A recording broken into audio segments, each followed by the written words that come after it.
Dear audience, hello and welcome. Welcome to our next edition of the Startup Grind Talk. This is a very special one because what we do is this February talk, we usually host a big conference, especially in February in San Francisco. This time, we are doing this conference virtually, so we are not in San Francisco, but we're talking to you from anywhere in the world. And this is why we decided to highlight one special talk from the entire conference. And we selected a talk with Biz Stone, the co-founder of Twitter, who also moved on to do other things. And he will be talking about them today with the founder of Startup Grind. And it's going to be a very interesting discussion with Startup Grind members of the community and founders and entrepreneurs from all around the world. And we would like to welcome you not just to this talk, but also we would like to encourage you to go and book a ticket to the entire conference. It goes on after this one for the rest of the day. It will be going on tomorrow and day after tomorrow, and it's free as well. You can get a free ticket if you like to, and there will be plenty of interesting speakers to learn from. And this is why we hope you will be enjoying the talk. I would like to, before we start, bring on to join me our co-director, Peter Savik. Peter, are you here? Yes, as always, Marian. Thank you. Thank you for. So, Peter, tell me, you've been watching the conference and following what's going on. Did any talks stand out in your mind so far? Yeah, I think it started fantastic this morning when you opened up with the founder of Bolt, so inspiring talk from the youngest European unicorn. But I actually enjoyed Harry Stabbing's 20-minute basic interview with CPO of Slack. I thought that was very, very kind of interesting.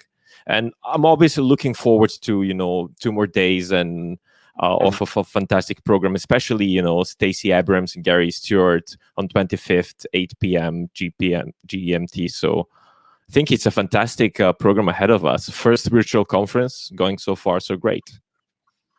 Yes. Are there any talks which you are looking forward to attending tomorrow or the day after tomorrow? Yeah, especially that one with Stacey Abrams, but I've seen some of the great, I think... Actually, we are about to start. I can hear it from the studio. Derek is going to join us in a second. So I think we're moving to the studio. Shall we go then? Are you sure they're already on stage? Oh, okay, he's starting. So the audience joining us now with Derek, and we leave the stage to Derek, and let's enjoy the talk. Hello, everyone, and welcome back. My name is Derek Anderson. I'm one of the co-founders of Startup Grind, if we haven't met. And I am so thrilled to be here with our next presenter, Biz Stone, who we welcome back to the Startup Grind stage after many years away. I mean, we just have begged him to come back every year since, and finally we convinced him. I don't know what we did, but Biz has had an incredible career. His career's not done. It's still going. But he's been at Google. He's the co-founder of Medium. He's the co-founder of Obvious Corp. He is, of course, the co-founder of Twitter. He's an investor, and we're going to talk about many of these things today. How you go from founder to funder, and in between. With that, Biz, excited to welcome you to the stage. Welcome you back to Startup Grind. How are you? Thanks, Derek. And thanks to all the Startup Grind people. I actually didn't know I was invited back every year. I feel like I only saw it this year. Otherwise, I would have come back every year for a free raincoat. I think we had the email's been bouncing. So we'll take the loss on that one. I wanna start where everybody, I know the audience wants us to start here. It's a little bit controversial, but I just have to do it. And that is, talk to us about your work at Little Brown and Company between 1994 and 97. You were a designer there at the time. Like, tell us about what you did there. I mean, there's been a lot written about it, but no, there hasn't. No, that was like my first real job. I mean, I was working since I was 8 years old, mowing the neighbor's lawn and then supermarkets and everything. But this was like a real professional job. And in order to take it, I had to drop out of university. I had a great, like, I had this full 4-year scholarship for excellence in the arts, and I was going to do that. And then I happened to get this job. It was kind of by accident. I was moving boxes at this place just for money on the side. And it was a time when the art department of the publishing company, the group of people that designs all the book covers and jackets, they had just switched over to desktop publishing. So I snuck onto the art director's workstation, and I designed a jacket that hadn't been designed yet, and I printed it and I matted it and I put it in with the others to go just off to sales and editorial in New York City from Boston, and it got picked. And then when he came back, he wanted to know who did it, and I was like, that was me. And he was like, the box kid. But then he offered me this job, and I thought, everyone at this place was like, they all had MFAs and things like that, and I was like, well, aren't I just kind of fast forwarding life if I do this? And this isn't what you go to college to get a job like this. And then also, I recognized it as a real opportunity to have a mentor and to have someone like really teach me everything they know. So that's what it was. It was like a few years of really intense mentoring, learning the commercial art world, like the design world and everything. And so that's what set me up for the future. I know we've got people. Usually we do this event in California. This is our 9th year of doing it. You're based up in San Francisco. I'm in Palo Alto. With the pandemic, and really this was happening sort of before the pandemic, with the sort of rise of entrepreneurship and really technology entrepreneurship around the world. There are great technology companies in cities all across the world. What is your perspective on how the Bay Area is changing? And are you long on Silicon Valley in the Bay Area for building a tech company? Are you short on it? Are you somewhere in between? What do you think the future is going to look like in terms of where people are starting companies? Yeah, I mean, Silicon Valley is kind of a weird thing now because I feel like it's sort of lost its attachment to an actual geographic location and become this concept. Like, it just means innovation and entrepreneurship and things like that. Unfortunately, I think it's been around long enough to also now have like negative connotations linked up with Silicon Valley. But I mean, my feeling all around is that it's more of this idea than it is an actual location on Earth. So, that's why you say, like, any city in the world can have like a Silicon Valley. I mean, all these things have these nicknames that are spin-off from like Silicon Alley and Silicon Beach and yeah, sure, like all that stuff. So, which one is Silicon Slopes? It's Utah. Oh, okay, yeah. So yeah, I mean, I'm actually more interested in this idea that great ideas can come from all over the world, from any type of person, anywhere. And so I sort of look through that lens at things. But I'm not going to leave this general area because my son's in school and everything. So yeah. Well, that's it's where your family prefers to live. That's a good reason to be here. Yeah, that's where we are now. So how do you?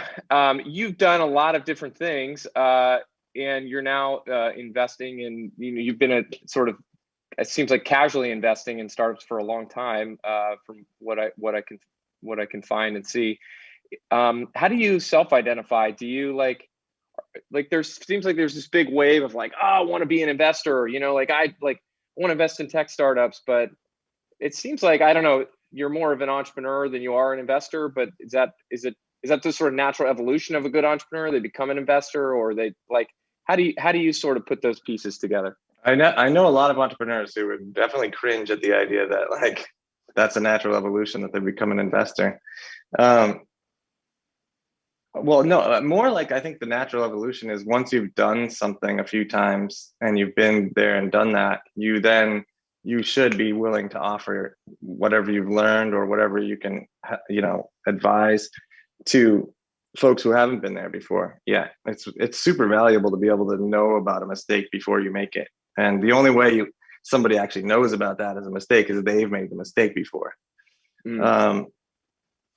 Usually, I mean, especially with something like being an entrepreneur, I see a lot of students will go to they'll take computer engineering and then they'll take get an MBA, and they're like, oh, the two combined are like equal a startup, and it doesn't at all. There's so many other random things that you're supposed to know, and or you need to get somebody who knows about and everything. And there's really no way to like teach that other than just be thrown in to do it.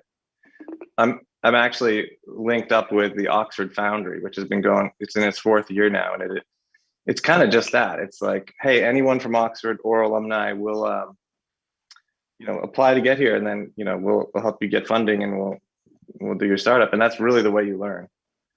And they've added all kinds of they're adding all kinds of ancillary education programs to it and everything, which is great. But yeah, that was are we still on that first question? I'm going on and on here. You might need to it's good. Interrupt me. But I don't think it's a natural evolution. And also I wouldn't say necessarily that you could say I was casually investing, but it was more like I definitely wasn't investing to try to make money. It was more like I felt the need to invest in my friends, like out of I don't know, allegiance or like loyalty or something. Like when Jack started Square, I felt like I got to invest. I remember Ev wasn't investing, and neither was Jason Goldman. And I was like, wait, you guys, none of us are going to come on.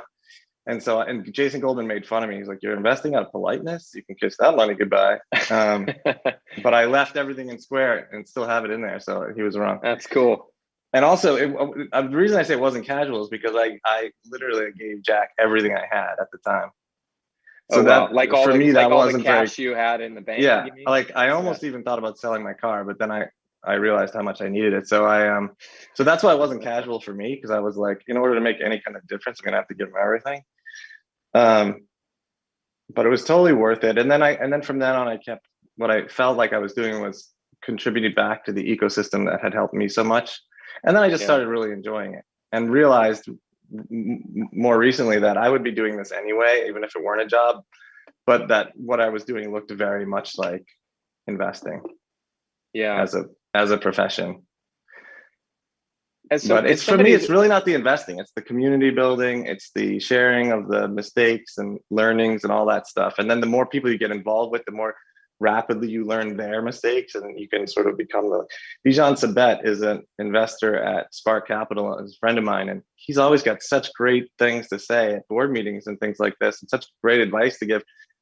Part of it is because he's lived through so many things, but another part of it is that he's just been to so many of those gatherings where people have had those problems. So even if he didn't have them himself now, he's been, he can say, well, this is how these guys took care of it. So it's pretty amazing how much you learn, how quickly. You're one of these people that seems to be very good at building consumer companies, and it's a certain type of skill set that, I mean, I have a graveyard of failed consumer companies. So I wonder, for the entrepreneurs that are, or startups that are in consumer, is there any sort of formula there that you have followed, or that you sort of like first principles of getting a consumer company going, or are they all different, and sort of more about the insight and the idea around it? That's a great question. I've never had that question before. It's not about the idea, because ideas are a dime a dozen. It's the execution, it's the management team around that idea that really makes the difference. But going to that question of what do you do to make a consumer product work? That's a really good one. Well, first of all, I think there needs to be some kind of like social, environmental, or ESG type of something, like a purpose that belies what you're doing. Especially these days, maybe not 20 years ago, but nowadays you need something like that, because that attracts really talented people, and that attracts more customers, and that attracts more partners and everything else. So you have that something going on there. And in the very beginning, it can be vague if you're not ready to define it yet, but it's good to have something. And the other thing, the other two things that come to mind are brand, strong brand, and then making sure that that brand shows up everywhere you can get it to show up. In the early days of Beyond Meat, we were constantly fighting for real estate. Like I met with the CEO at the time of Whole Foods, and I remember saying to him, "Oh, well, for the Beyond Meat chicken salad, you got to put a little sign in it that says Beyond Meat." And he was like, "Well, we don't do that for any other chicken salad. Why would we do it for Beyond Meat?" And I was like, "Oh, because it's plant-based." It was like I didn't know what to say, so I said that, and he was like, "Oh yeah, you're right." And I was like, "Okay," but really, just trying to get the brand out everywhere all the time. And then I think maybe a third thing is it's a lot of stuff at once, and maybe also this speaks to just building communities as well. But having an authentic self where you show vulnerability, where you reach out a lot and you communicate a lot to the people who want to hear from you and want to know more about the brand and want to know about the people behind the brand and all that stuff. You just share all that stuff. And then I think what happens is people, as they come to like your brand, they come to then understand you as people, and you don't put up this persona of like being bulletproof, because then you're just going to come down harder. You just share what you really like and all the rest of it. And I think those things together, as long as you're sort of hallucinogenically optimistic about everything turning out right, and you keep doing those things, it eventually takes, if you're lucky. One of the questions that we have in the Q&A from the audience, from Taha Khan, is going back to the investment you made with Jack Dorsey with Square. And his question is, did you essentially not care for the risk that came with throwing all of your money at Jack's new idea? And how did you, if you were going to sell your car, if you put everything in your bank account, it seems like a pretty big risk. How did you get over, the risk factor of doing something like that? Well, there was a few things. First of all, it was Jack, and like I was going to do it no matter what it took, even if I had to borrow or something. And then because I just really wanted to like make that official. Like I am officially participating in this in some way. And the other thing was, though, I guess when I look back, it looks like I've taken a bunch of risks. Like, why would I drop out of college? Why would I leave Google when I still had all these? There was a weird accident that I did where they gave me double the equity that they originally wanted to give me, and then I still left early, and so it's like, well, why would you leave early if you could have got all that money? And then this sounds like a big risk too, but I guess I didn't think of it. First of all, with angel investing, you should be okay with losing everything. Like you just get that straight in your head. Otherwise, you'll just be it's not for you. But also, I think there's a part of me, I have this thing where I always joke, I always like toast to my future self. I always say like, future Biz Stone will get current Biz Stone out of whatever jam he's in now. I love that guy. And so I think at the time, I probably thought like, I'll make more money somehow, it'll be okay. And I did. So, that guy came through again. But yeah, looking back, it does sound kind of crazy. But you had to be there. Yeah, future Biz Stone, he's been good to you. I hope he does. I hope he keeps working. Keeps producing. Yeah. Yeah. Can't afford for him to go on vacation. Talk to me about some of the things when you look at entrepreneurs. Okay, so you seem to have great friends. So for some, for some of us don't have Jack Dorsey friends, but I think this is another good point of like, you kind of grew up with him, and you kind of grew up with Evan and some of these other people that were around you, and you kind of like, took on the world together. And some of those people, including yourself, have been really lucky and done some really amazing things. But you kind of did it together, right? And so it wasn't like when you first met Jack Dorsey that he was already the Jack Dorsey. Yeah, exactly. Right.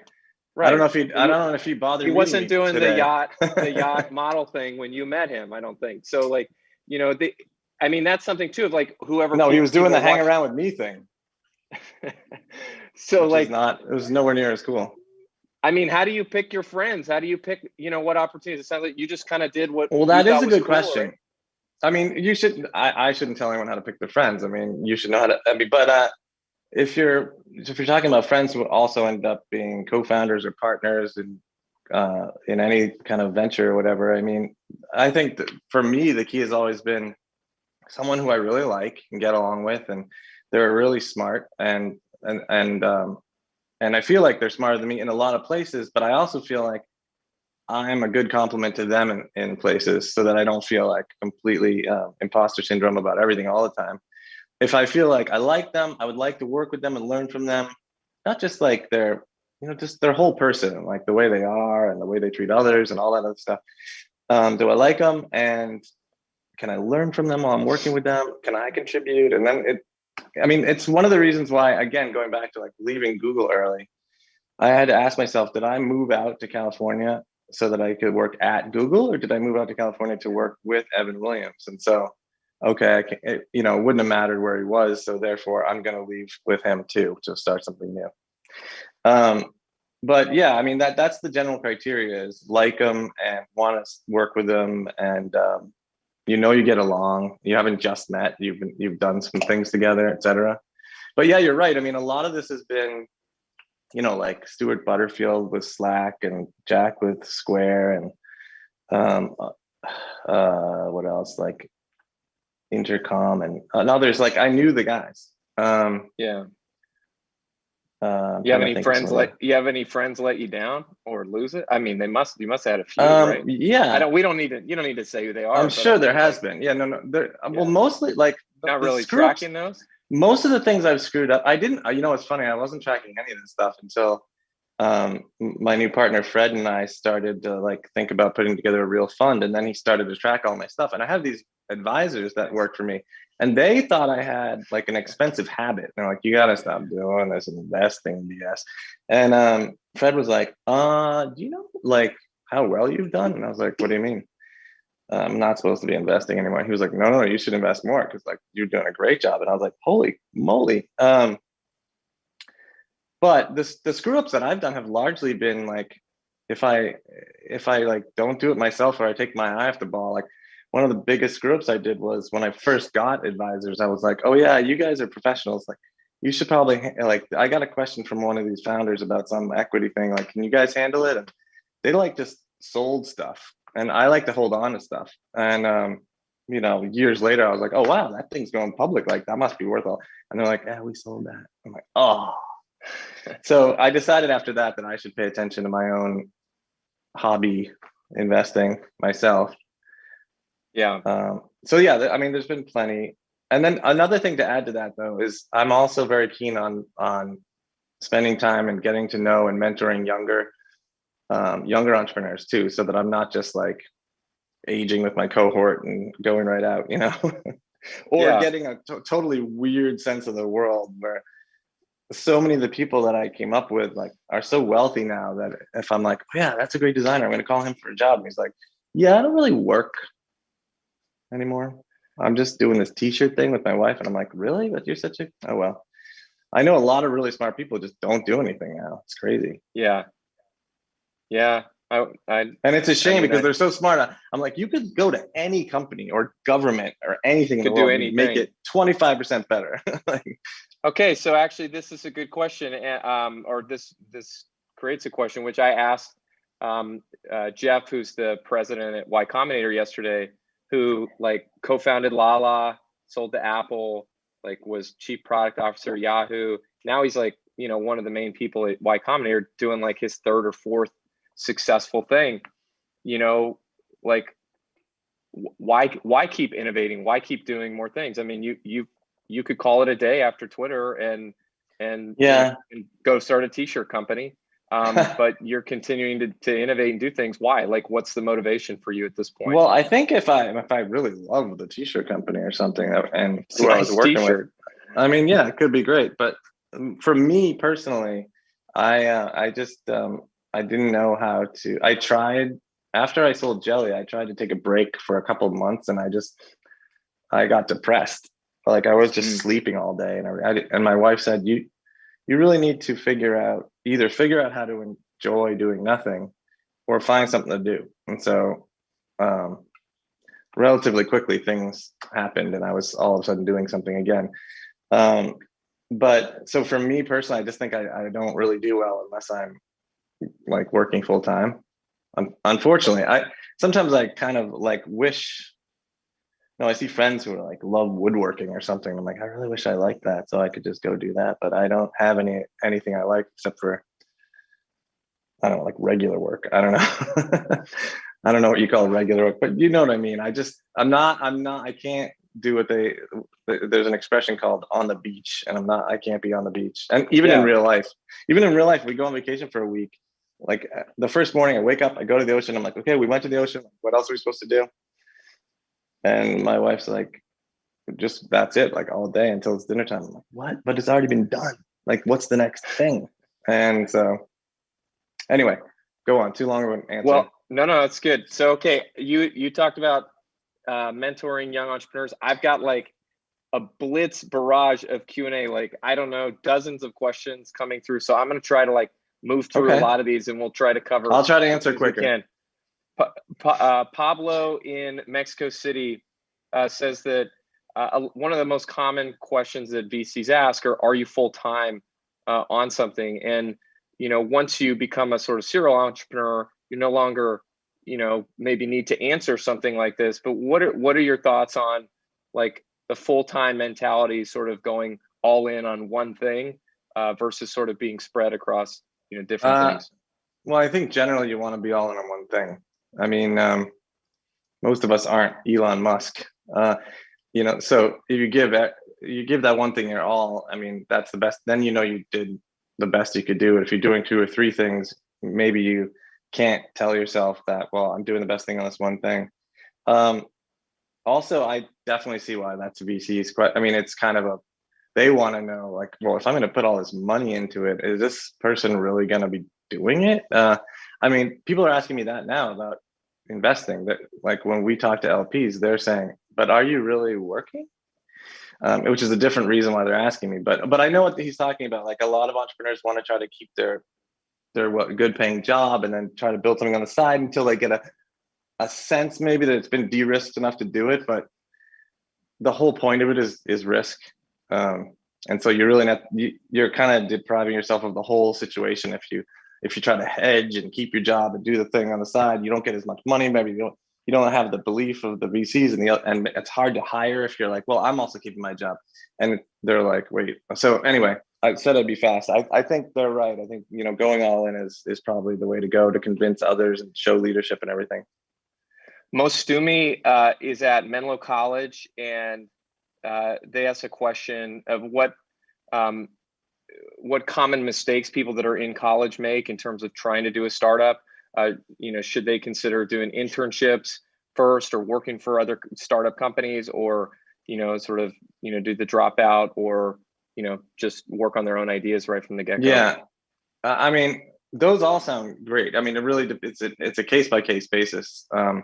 Dropping out, or the one that sounded really good to me was interning or working somewhere for a while to get a feel for what you do and don't like, I think it's really helpful to be able to visualize what you want in life. And so you just kind of, while you're jogging or doing something else mindless, you're just kind of considering, what do I want to be doing in 5 years? Like, I'm just going to see what I look like in 5. What is the setting of my job? All that kind of stuff. But then again, I think maybe a common mistake is just having an idea and thinking the idea itself will do all the work. And really, like I said before, an idea is nothing until you've put in so much effort and so much time and work. And then people start to say, like, oh, you're an overnight success. And it usually takes about 10 years before that happens. This is from Buwan Aurora. I'm not sure where they are, but grateful for your question. Which is the most difficult stage of a startup? Well, it depends on. And then does it ever get easy? That's the other. Yeah, question. it depends on how long of a life the startup has. I mean, so many people it's weird. I think that in this business, when you take your company into the public markets, it's called an exit. Like, well, what was all that time building all of this stuff so that we could enter the public market? Like, that was like, this is the end now? How is this the exit? Like, I'm just entering the public markets. So the answer really is like, you grow with your company. So I don't think there's anything that's necessarily easier. Maybe if you've done it a bunch of times, but even then, you're not guaranteed success the third time because the first time you were. And there's always something that you don't really know how to do, and you feel you just have to get through it anyway and figure it out. And then you realize after you could have done a better job or had somebody else do it. So, I mean, especially with Twitter, I mean, even people who join Twitter today, I'm like, welcome. It's like, it's going to get weird. You know, I mean, it's been like that since day one. So like the moment it seems normal around here, like, I don't know if I, would want to be even associated with it anymore, because that it's not in the DNA. So it doesn't get easier. And I think all different life cycles of the company are hard. It's hard to get it started. It's hard to get it funded. It's really hard to get it funded again if you don't have crazy numbers. It's very difficult, and it's difficult when you're growing but you're not the new hot thing. There's different sections which are all tough. Jessica and Jackie both had questions about how to make investing more equitable, both for women as well as for underrepresented minorities. We know that low single-digit percentage of funding goes to women, and less than 1% of funding goes to Black entrepreneurs and Black founder-led startups. Do you have any thoughts about this around, like, either what someone from one of these groups can do to be more successful raising funding, or things that we can do in the investment community to support these startups better? Yeah, well, I mean, for sure, it's an old boys club, basically. I hope I'm using that phrase right. Anyway, it's old white men mostly who are, get the access to all these things and all the rest of it. I think the things we could be doing are just being more aware and having eyes open, and trying harder when we look at investments, so that we're looking all around the world, all different colors, people, all different types of people. And then also there's starting to emerge, like Arlen's fund. She just invests in marginal. Do you know Arlen? Arlen Hamilton?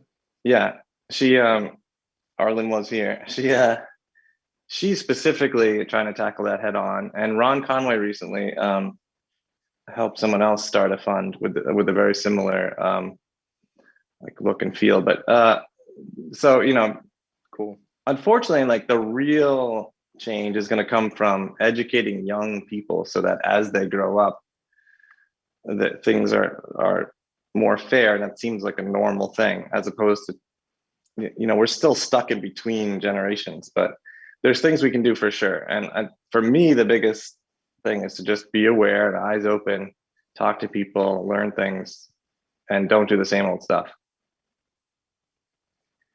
Serge has a question about bringing really great people along with you at the early stage of your company. And I know I have personally seen this, that like one exceptionally talented person can absolutely change the trajectory of everything that you're doing. My best example of that is this woman named Carly Krieger, who's our CMO at Startup Grind. She joined us in my garage, where I'm back again for Startup Grind. And in the first month, she was better at sales than I had been in like the previous 2 years. And so I just wonder, and Serge's question here is, how do we get people like this great, exceptional talent to join us in the earliest stages? What have you done? What would you recommend to try to do to convince these people to be crazy with you? Yeah, you're right about that, by the way. And you're also right. I mean, it also is true for the reverse. One really rotten apple can also do a lot of damage. Yeah. Yeah. Well, I mean, I think it goes back a little bit to what I said before in terms of interweaving a real purpose into what you're doing. The folks who can like command whatever salaries they want usually are looking beyond that for their work. And then I think a big part of it, and this touches not just on talent, but also probably on investing and stuff, is to have a really great narrative, storytelling. You know, a bit. You know, it's not really a lie. I don't know how to explain this, but like before you have built anything and you need to explain, here's what I want to do. You kind of have to pitch this crazy narrative that ends in like this huge accomplishment that's massive, and you need to go from I got nothing but a PDF document right now to like you need to tell a story that gets you to that crazy end. And so then your job for the next 10 years is to make that true so that you didn't lie. Like, but I think the real trick to attracting financing and also great talent in the beginning is being able to articulate that crazy story arc. Like, this is what we're going to be doing together.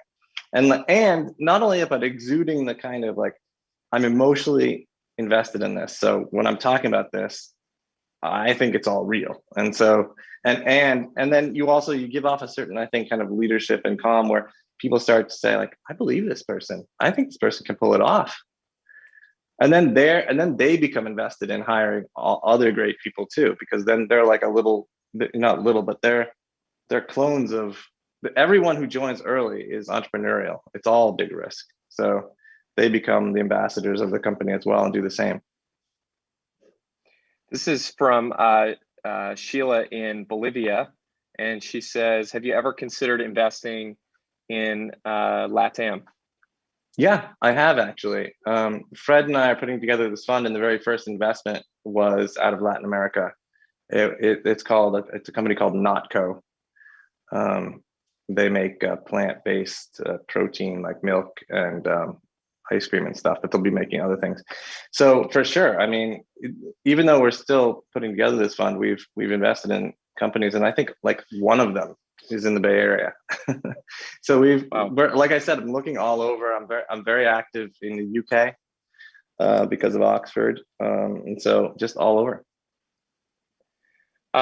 One of the very hot social companies at the moment is Clubhouse. I don't think you've spent a ton of time there.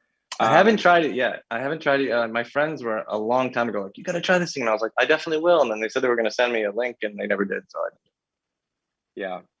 We've seen this a few times where like these things kind of like they ramp really quick, really fast. I mean, this is like if you're building a social company, and again, I'm no expert in it at all, but it seems like, we have seen this happen before where it kind of like rises very fast and then it can go a couple of different ways. And, do you have any perspective on audio or the future of audio, or if that plays an important role in sort of, the future of social, or still sort of too early to tell? For like 5 years, I have been thinking audio is definitely a big part of the future. I mean, I was really impacted by that movie Her. I don't know if you ever saw that movie Her. Sure. Yeah. All you had to do was talk. And your computer understood you, and you understood your computer, and it was fantastic. Occasionally, you would look at some images on a like flat device, but I started thinking like, that's pretty cool. I want to just be able to, chat in my normal everyday talking and have the computer like get it. Like, hey, there's a photo of me and Steve somewhere. I think in Paris. Like, oh yeah, that's it. Like, I don't want to have to. And then we did Jelly, and we knocked around at Jelly for a while until we figured out that, oh my God, this is going to work so good over the Amazon Echo and Siri and things like that. And then I started really becoming like a real advocate for audio, becoming the way I started thinking of it as a potential UI, just like a normal UI. So the metaphor of the desktop was for PCs, and then this metaphor of just like removing the desk altogether. And what can you do just by walking around and talking? I mean, I guess you look like a crazy person if that's the thing, but there's something to it. And maybe I'm wrong about the way that it works, but I feel like there is definitely something there.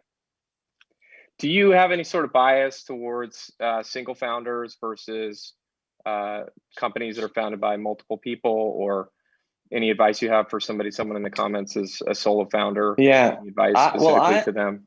It really depends on the person, but I often ask a solo founder, like, do you have a co-founder, or do you have someone who can act like a co-founder? In other words, do you have someone who's you feel is at the same level as you, that you can talk about everything with, even like, let's go into this other room and talk about all the ways in which this doesn't work, and let's not talk about it in front of everybody. But it doesn't necessarily have to be a co-founder, but somebody that because otherwise you're up there all by yourself, and like all these really difficult leadership decisions, you don't have anyone to say like, are you sure I'm not making the wrong decision here? Like, or to either make you feel better about it, or come up with a different idea. It's not, I've met people who are in that position, and they just say like, I don't have anyone to talk to. I don't know, like, I'm just out here hanging by myself. And that can be tough, unless that's the type of person you are, where you've got it all figured out and you're pretty sure about everything. But I think it tends for most people to be easier if they have a friend they're working with, which is kind of true about everything in life. The buddy system, got to do the buddy system. It's true. That's a good point. So I feel like so many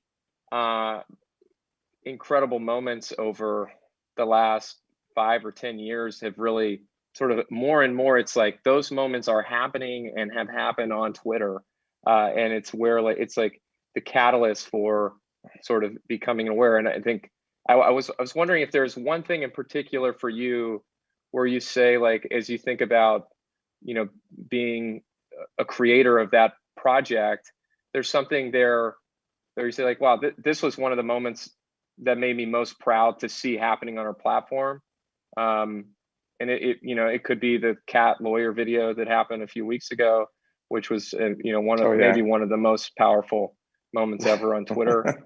But outside of that, is there something that like sticks in your mind of like something that just still kind of wows you that happened? Well, yeah, of course. But I don't think this is quite what you wanted to know, but I'm going to say this anyways. From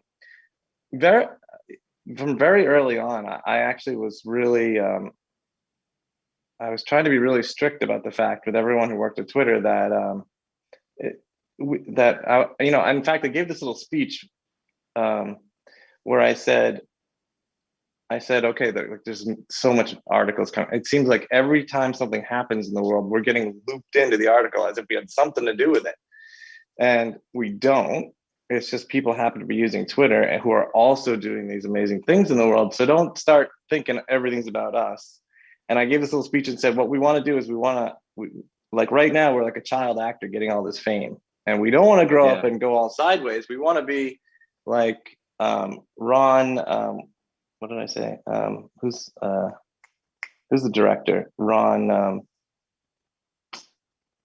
anyway, big Hollywood director, Ron Howard. I said, we want to be like Ron Howard, childhood actor, ended up being this really great director, producer, heads on straight. That's who we want to be, Ron Howard. I actually met Ron Howard years later, and I said, like, I gave a speech about you once, and he liked it so much, he gave me something to do years after that. It was cool. But it's cool. The big thing was like, let's separate these two things. Like, yes, there's articles about Twitter, but it's nothing we really did. It's things that there's these people out there who are brave, they're getting hurt, they're doing all these crazy things.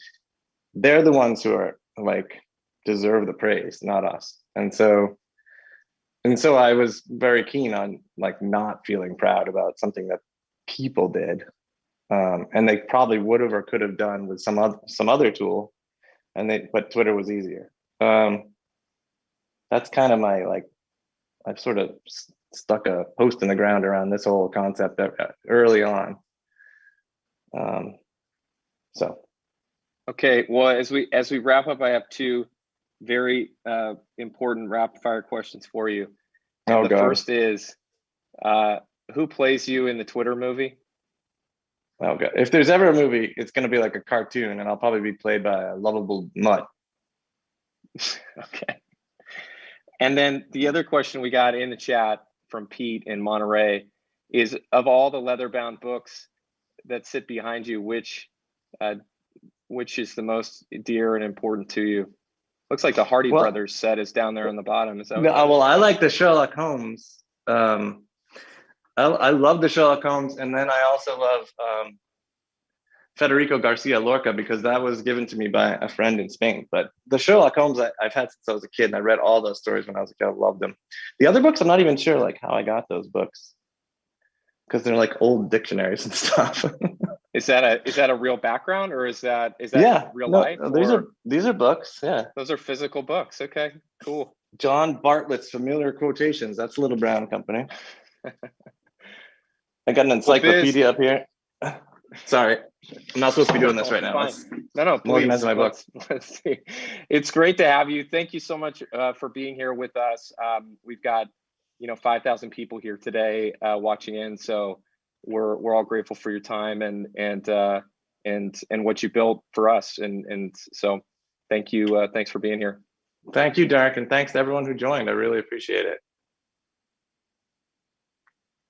How did you like the panel so far? I think it was very interesting. I'm sorry for the issue we had about the sounds, but we solved it afterwards. So, Peter, final thoughts, and tell us what's happening next. Okay, so next is a virtual network. We're currently streaming on a Clubhouse, but if you would come to sglondon.co.uk, we'll continue there, and hopefully you'll meet some interesting people. But just before we do that, I would just want to say thanks to our dear partners and sponsors. Apart from our global sponsor, who is AWS, we have Klein Capital, who done the great job with the R&D tax credits and many other things. We have VWork Labs, where we are based. We've been running events for several years now. We have Pentis, fantastic accountant company for startups. Amazing legal firm, Lewis Silkin. We've been working with them for many, many years. And we have Global Shares, amazing cap table software. And these are the people who you will be able to meet as well at the networking session. Again, it's just on the link here, sglondon.co.uk. So hopefully we can continue this conversation there. Marian, Okay. any other closing words? Nothing, just let's go there, let's meet some people and enjoy the rest of the evening. Thank you for joining us, and we will also send you the recording of the whole session with proper audio, so you won't miss anything. So we'll see you now at the link of sglondon.co.uk. See you there very shortly.